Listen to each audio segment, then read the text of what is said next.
Bienvenue sur ma chaîne. Aujourd'hui, en regardant l'état des débats politiques à la télévision, je pensais à cette œuvre d'Adriana Garcia Galán que vous allez découvrir juste après cette petite intro. Si vous voulez enjamber cette intro, la performance de l'artiste est visible en avançant cette vidéo jusqu'à 2 minutes 48. Intitulée Programme de gouvernement, cette œuvre, retracée ici en vidéo, est présente dans les collections du CAPC, Centre d'art contemporain de Bordeaux, depuis 2020. On y voit deux beatboxers sur un fond qui pourrait tout à fait ressembler à une affiche de campagne, avec un ciel bleu et, au fond, le paysage flou. Ces deux beatboxers reprennent les discours de M. Sarkozy et de Mme Royal, alors candidats à la présidentielle. La distance avec cette élection de 2007 nous permet de faire le pas de côté nécessaire à une vision militante de nos anciens possibles attachements à l'une ou l'autre de ces candidatures. Grâce à un style, grâce à une forme culturelle, qui est ici le beatbox, mélangé avec une forme de rap, ce nouvel objet culturel créé par l'artiste fusionne les deux discours, celui de Mme Royal et celui de M. Sarkozy. Il les fusionne en une seule forme. Une performance qui pourrait aussi nous appeler à l'utilité de l'art.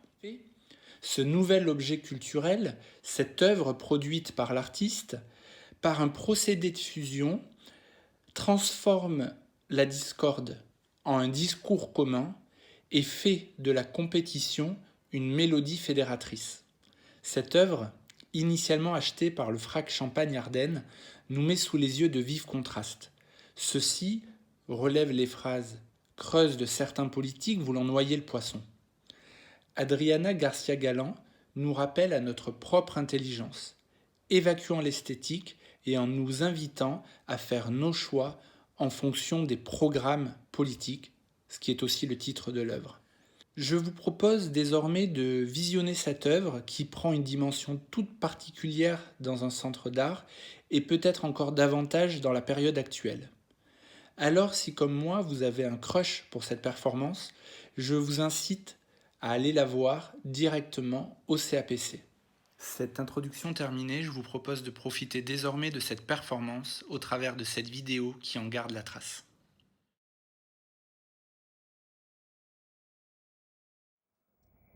Chère madame, cher monsieur, j'ai entendu vos désirs d'avenir, vos inquiétudes, vos colères, mais aussi vos espoirs. Le choix que vous ferez le 22 avril prochain engagera la France pour longtemps. Pour longtemps. Pour sortir de la crise, c'est tirer notre pays vers le haut. Il faut un regard neuf et changer les règles du Mes chers concitoyens, je veux être le président de la République qui réformera la France. S'il veut rester lui-même, notre pays a besoin de changements profonds. Je veux être le président de la République qui tiendra ses engagements. C'est pourquoi je veux vous dire aujourd'hui tout ce que demain nous ferons ensemble. La France traverse une crise morale, celle du travail, la réhabilitation du travail est au cœur de mon projet présidentiel. Je ne vous mentirai pas, je ne vous trahirai pas, je ne me déroberai pas. Je vous demande votre confiance pour qu'ensemble tout devienne possible. Je veux que cette élection présidentielle soit utile. Nous avons connu trop de promesses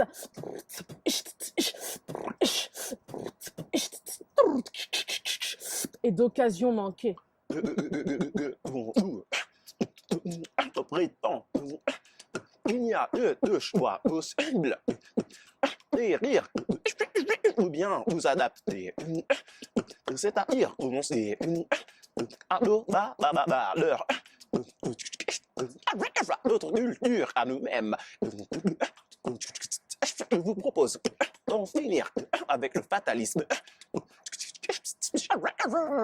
Avec ce renoncement à cette résignation, je crois que le pouvoir existe encore. Je suis convaincu qu'il n'y a pas de fatalité. Je sais que la politique peut encore beaucoup de choses.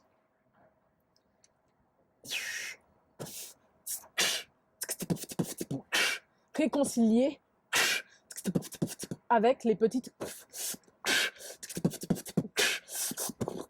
et moyennes entreprises. Créer des emplois ici, et qui innovent. Relancer la croissance. Moderniser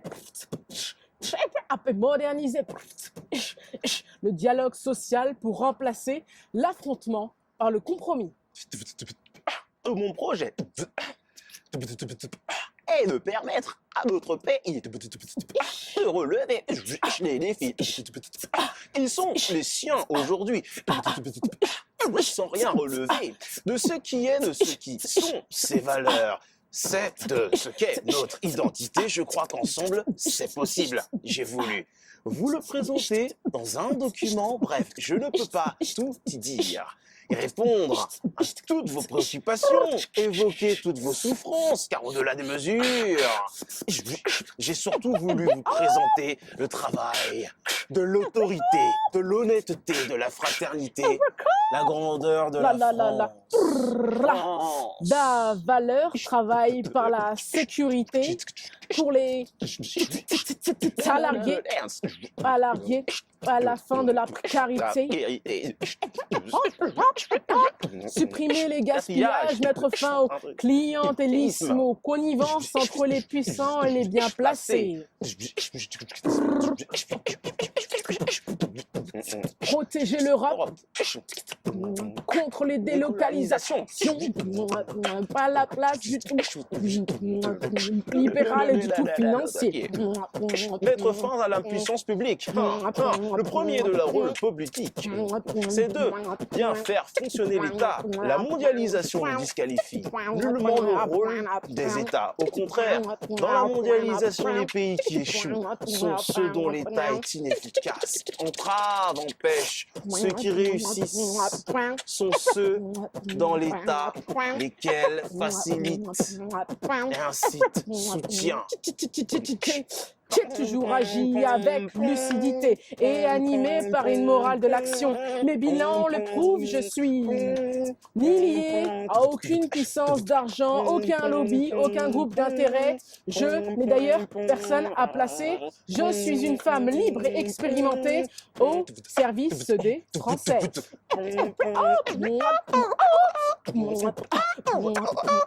Je crois dans un État ouvert, équilibré, soucieux de faire agir au but tout le monde ensemble. Mais je crois aussi dans un État qui fait des choix, qui mène les politiques et plus que tout poursuit l'intérêt général, l'intérêt de notre nation. Vous êtes de plus en plus nombreux à ne plus croire dans la politique. Vous ne supportez plus la concentration des pouvoirs dans notre main. Une petite élite, l'impuissance publique, le manque de courage. Vous avez raison.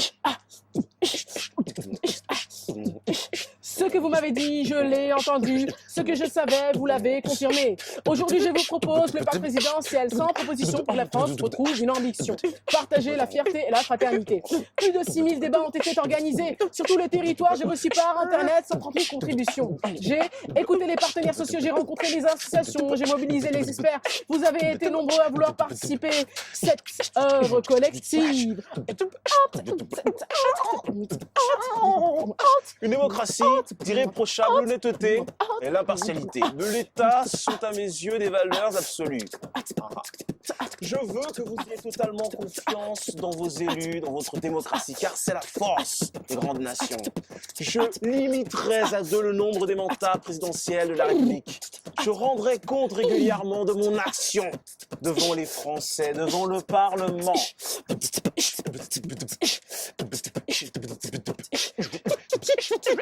J'ai voulu que les citoyens reprennent la parole pour que je puisse porter leur voix. Vous ne supportez plus que l'on rédige dans l'ombre des programmes aussi vite oubliés qu'ils sont écrits. Les paroles doivent être tenues. Elles doivent être crédibles. Ce pacte présidentiel, c'est l'ensemble que nous le mettrons en œuvre. Plus juste, la France sera plus forte. Plus juste, la France sera plus forte. Plus juste, la France sera plus forte.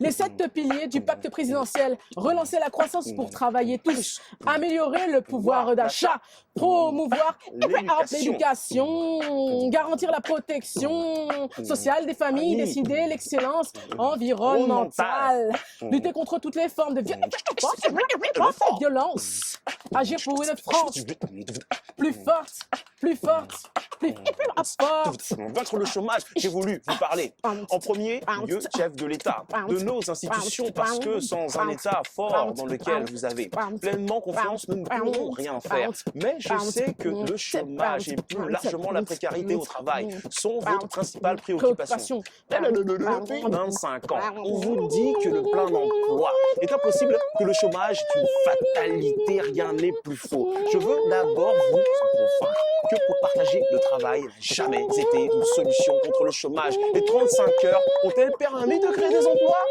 Nullement.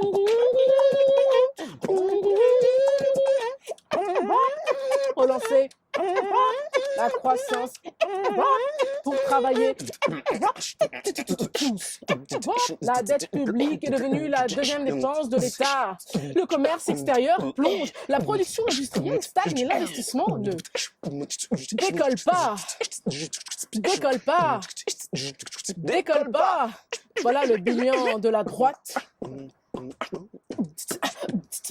Je veux réhabiliter le travail au-delà, mérite l'effort de goût du risque. Je ferai en sorte que les revenus du travail soient toujours supérieurs aux aides sociales et que les titulaires d'un minimum social est une activité d'intérêt général de la cité. Chacun d'entre eux à prendre un emploi plus tôt qu'à vivre dans l'assistanat. Ceux qui font l'effort de travailler doivent bénéficier d'une vraie protection sociale contre le chômage et encore contre les aléas de l'économie. Avec les partenaires sociaux, je serai la sécurité sociale, professionnelle.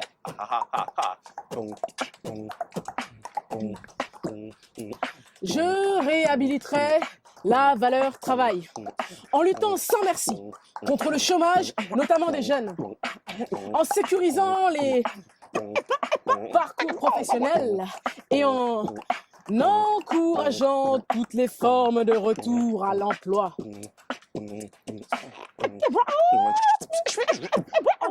Augmenter le pouvoir d'achat depuis des années avec l'euro a fait fonctionner les 35 heures qui ont gelé les salaires. Le coût du logement qui a explosé de nos impôts. Et nos impôts qui sont parmi les plus élevés au monde. Le pouvoir d'achat baisse en France. Mais ceux qui vous promettent que nous aurons plus de pouvoir d'achat en travaillant moins et ne changeant rien. Ne vous disent pas la vérité non plus. Je veux être le président du pouvoir d'achat. La confiance ne peut revenir que par un soutien immédiat au pouvoir d'achat. Au pouvoir d'achat. Au pouvoir d'achat. La crise du logement frappe désormais ceux qui travaillent et qui doivent faire de plus en plus d'efforts pour payer leur loyer. Je veux permettre l'accès à un logement de qualité dans le parc privé, comme dans le parc social pour revaloriser les retraites, les salaires, minima sociaux. Nous utiliserons des indices de prix qui tiennent compte de la réalité des dépenses des ménages. L'accès à un logement de qualité est devenu difficile et entraîne souvent des difficultés de vie familiale, d'éducation et d'épanouissement. Le rap doit protéger la mondialisation. Je suis un Européen convaincu. Je sais, jusque dans ma propre histoire, ce qu'il en a coûté l'Europe d'être divisée. Mais je n'ai pas dit Oui à la construction européenne. Tout au long de ces années pour avoir l'Europe que nous avons aujourd'hui, l'Europe ne doit pas être le cheval de Troie d'une mondialisation réduite, de la circulation des capitaux et des marchandises, mais doit au contraire protéger ses peuples dans la mondialisation. L'Europe est d'abord une grande nation.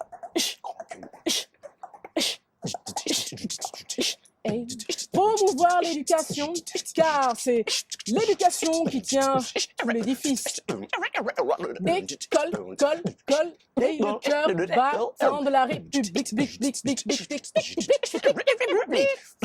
Je veux mener une guerre à l'échec scolaire pour qu'aucun jeune, quelles que soient ses origines sociales ou géographiques, ne quitte l'école sans une formation lui permettrait de s'insérer dans la société. Je veux aussi favoriser, aux côtés de l'éducation nationale, la vie associative et l'éducation populaire qui sont irremplaçables dans la construction de la citoyenneté. Pour répondre à l'urgence du développement durable.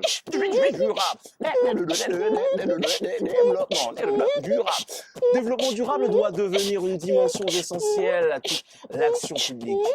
Ce n'est pas un choix, c'est une urgence, une nécessité. Mais ce que nous pouvons choisir, c'est d'en faire une chance pour la croissance des emplois. Je créerai un grand ministère du développement durable pour que l'environnement ait les moyens de ses ambitions. Notre politique énergétique conciliera l'indépendance et l'autre le développement durable.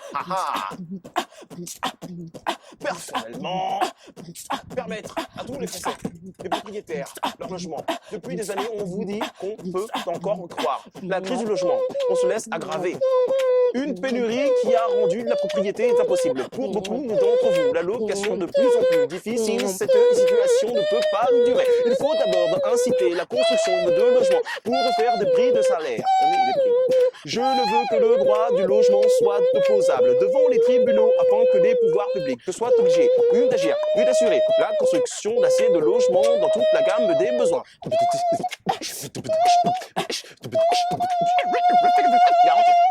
Notre sécurité sociale est menacée.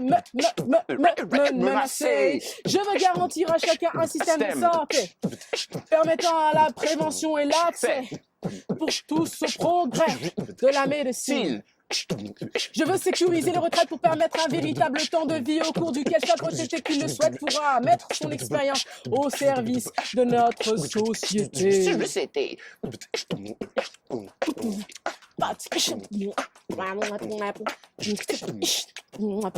Une école qui garantit la réussite de tous les élèves, même si elle a de vraies qualités.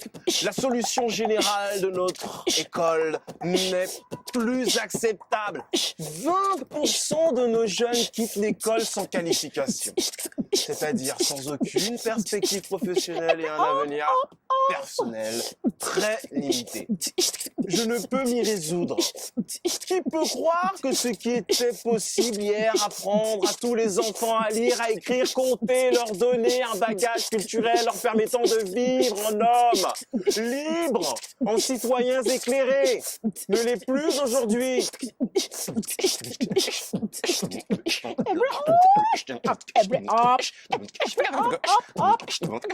Est-il acceptable qu'il n'y ait pratiquement plus en France de structures de santé de proximité? Non, cela n'est pas acceptable.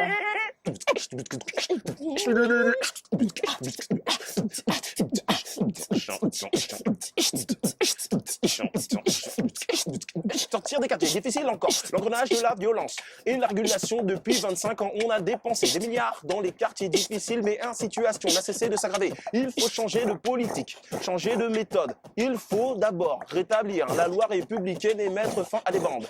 Ce travail demande la maîtrise de soi, mais aussi de la résolution et du courage. C'est facile de revendiquer le calme encore dans les banlieues, mais pour cela se dissimule souvent d'une loi du silence, de la peur, des trafics de l'extrême.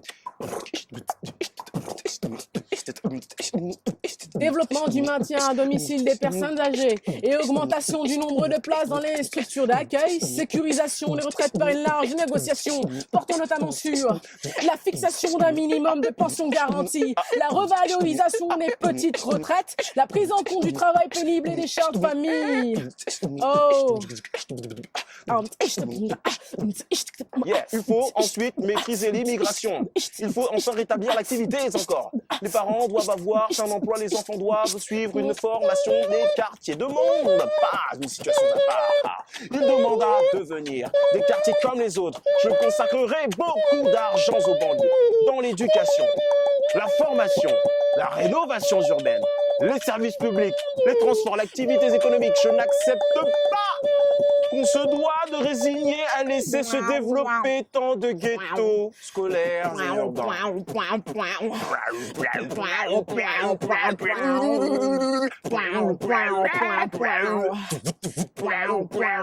Le réchauffement planétaire est une menace sur l'équilibre du monde et les générations futures. L'investissement massif dans l'écologie que j'engagerai conduira à développer de nouveaux métiers et à créer des emplois. Oui. Si je suis élu, je conforterai la politique, l'immigration, choisie, que j'engageais en tant que ministère de l'Intérieur. J'instaurerai des plafonds annuels d'immigration, la laïcité, l'égalité entre les femmes et l'homme, la liberté de conscience sont des principes avec lesquels je ne transigerai jamais. Je demanderai à ceux qui veulent venir s'installer en France de faire l'effort d'apprendre le français avant tout. Parce que c'est une condition essentielle de l'intégration réussie. Et parce que cela sera un signe de leur volonté de respecter notre culture. Culture. Culture. Culture. Culture. Culture. Lutter contre toutes les formes de violence. Le droit à la sécurité et la justice, c'est un droit fondamental. Il faut être lucide est implacable contre toutes les délinquances et avec toutes les chances de violence. Si je suis élu, je ne cesserai d'affirmer notre fierté d'être français, notre fierté repose ensuite sur notre langage et notre culture. Immense, je défendrai la langue française, dont j'ose affirmer qu'elle est un bien pour l'humanité, ainsi que le rayonnement de notre culture dans le monde. Mais je veux aussi que la culture soit faite pour le peuple.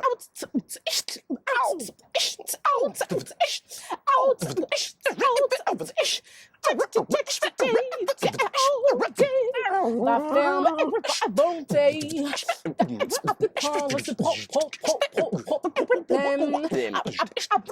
bras le corps. Je veux réaliser pour chaque enfant né ici ce que j'ai voulu pour mes propres enfants.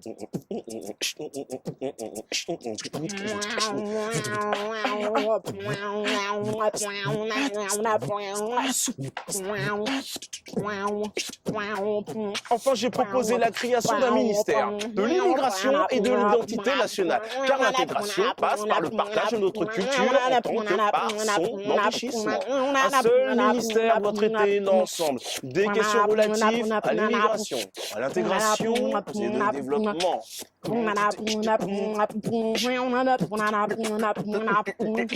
Pas agir pour une France plus fort, pas agir.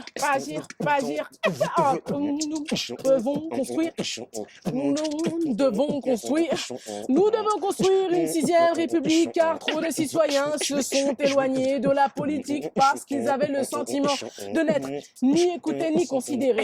Je relancerai un nouvel acte de régionalisation et de solidarité territoriale.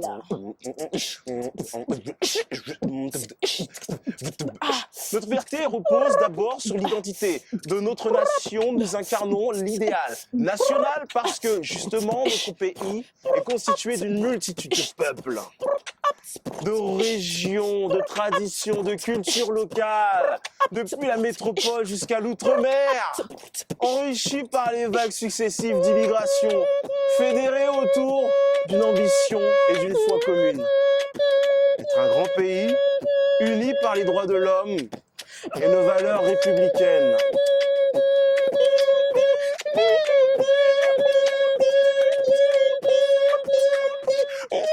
C'est cette force redonnée à notre démocratie qui permettra à la voix de la France de s'élever en Europe pour obtenir plus de protection pour nos concitoyens, de s'élever pour maîtriser la mondialisation et mettre en place une véritable politique de co-développement, notamment avec l'Afrique. Je ne veux pas d'une Europe qui ne serait qu'une zone de libre-échange, adossée à l'OTAN, à l'OTAN, à l'OTAN, à l'OTAN.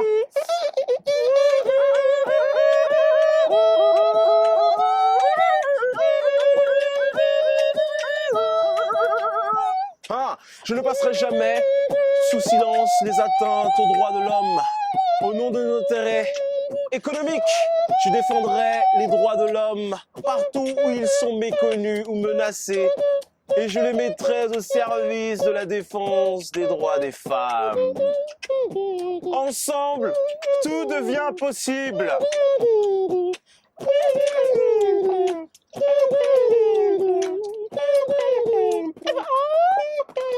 Ok. Les salariés seront représentés aux organes de direction des grandes entreprises. Les syndicats seront renforcés avec une démocratie sociale fondée sur le principe des accords majoritaires.